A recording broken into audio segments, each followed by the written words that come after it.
بنده حالا در سنین 85 سالگی وقتی نگاه میکنم به پشت سرم میبینم این 85 سال به سرعت برق عبور کرده گذشته. ایشون رو من سالهای طولانی میشناسم و در اون زمانی که اول نهضت بود ایشون وارد بود.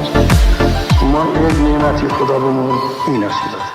اون روزی که امام اشاره کند و اجازه دهد